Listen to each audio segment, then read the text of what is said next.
Bonjour à tous et bienvenue sur ma chaîne Pixel et Vecteur. Aujourd'hui on va parler de Illustrator et je vais vous montrer une petite astuce qui concerne donc les polices et le texte.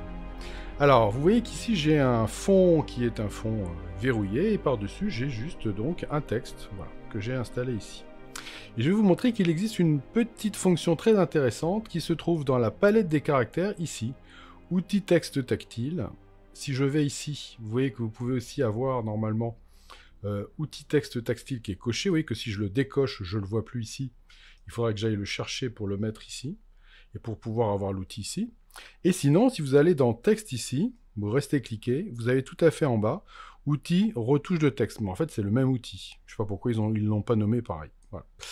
Ok, alors dans un cas comme ça ou dans l'autre, si je clique ici, vous voyez que si maintenant, vous voyez, j'ai un petit T avec ça, et si je viens cliquer sur le H, par exemple, ben vous voyez que le H est tout seul, alors que pourtant, c'est un texte qui a été tiré, tapé en un seul bloc. Vous voyez, je vais revenir sur l'outil texte, on voit bien que j'ai un texte qui est en fait en un seul bloc. Et pourtant, lorsque je vais aller prendre l'outil retouche de texte, ou bien l'outil texte tactile, et que je vais cliquer sur le H, et ben vous voyez que le H maintenant est tout seul. Et vous voyez que j'ai des tas de petites possibilités. Vous voyez, elles sont assez explicites. Vous voyez, je peux faire tourner mon H, je peux l'agrandir. Je peux l'agrandir dans les deux sens. Le faire bouger.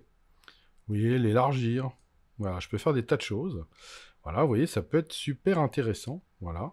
Et voilà, par exemple, faire un truc un peu comme ça. Voilà. Et là, vous voyez que j'ai touché uniquement une seule lettre. Et je pourrais le faire, par exemple, aussi pour le P. Et me dire, tiens, j'aimerais bien agrandir le P, par exemple. J'aimerais bien le bouger, le monter un peu.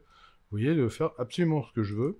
En fait, ce qui va se passer, c'est que chaque lettre va devenir indépendante des autres. Et vous allez pouvoir, comme ça, travailler sur un texte qui a été tapé et pouvoir travailler lettre par lettre avec cet outil particulier. Donc vous voyez, c'est quelque chose qui peut être super intéressant dans certains cas. Je ne dis pas que c'est pratique pour tout, mais voilà, il faut savoir que ça existe.